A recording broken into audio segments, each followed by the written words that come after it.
திருநெல்வேலி பாராளுமன்றத்தில் புதிய முகத்திற்கு வாய்ப்பு. நயினார் நாகேந்திரனுக்கு சீட் இல்லை.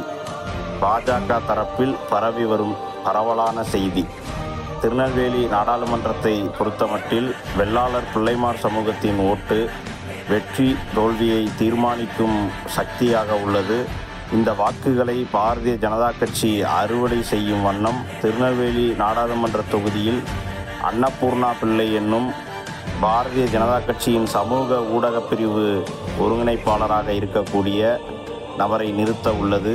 இதன் மூலம் திருநெல்வேலி மட்டுமின்றி தமிழகத்தில் மிக பரவலாக வாழ்ந்து வரக்கூடிய வெள்ளாளர் பிள்ளைமார் சமூகத்தின் வாக்குகளை அறுவடை செய்துவிடலாம் என்று பாரதிய ஜனதா கட்சி போட்டுள்ள கணக்கு. அதன் காரணமாக திருநெல்வேலி நாடாளுமன்ற தொகுதியில் வெள்ளாளர்களை வேட்பாளராக நிறுத்த உள்ளதாக பாரதிய ஜனதா கட்சி மேல்மட்டத்திலிருந்து தகவல்கள் வந்துள்ளது.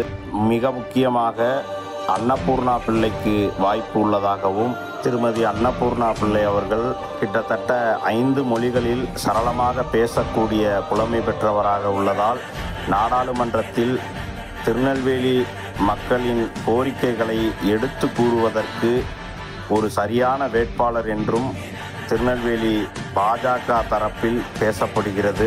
திருநெல்வேலி பாராளுமன்றத்தை பொறுத்தமட்டில் சமூக வாக்குகள் மத்தியில் ஒரு கணக்கெடுப்பை நடத்தினால் திருநெல்வேலி மாவட்டத்தை பொறுத்தமட்டில் வெள்ளாளர் பிள்ளைமார் சமூகம் மிக பெரும்பான்மையாக வாழக்கூடிய தொகுதிகள் திருநெல்வேலி, அம்பாசமுத்திரம், பாளையங்கோட்டை பகுதிகளில் மிக பெரும்பான்மையாகவும், ராதாபுரம், நாங்குநேரி போன்ற பகுதிகளில் கணிசமாக வாழக்கூடிய சமூகமாகவும் வெள்ளாளர் பிள்ளைமார் சமூகம் பார்க்கப்படுகிறது. இதன் காரணமாக இந்த முறை திருநெல்வேலியில் வெள்ளாளர்களின் வாக்குகளை அறுவடை செய்துவிடலாம் என்ற கணக்கில் அன்னபூர்ணா பிள்ளையை வேட்பாளராக நிறுத்த பாஜக திட்டமிட்டுள்ளது. பாரதிய ஜனதா கட்சியின் இந்த திருநெல்வேலி யூகம் வெற்றியடையுமா என்பதை பொறுத்திருந்து பார்க்கலாம்.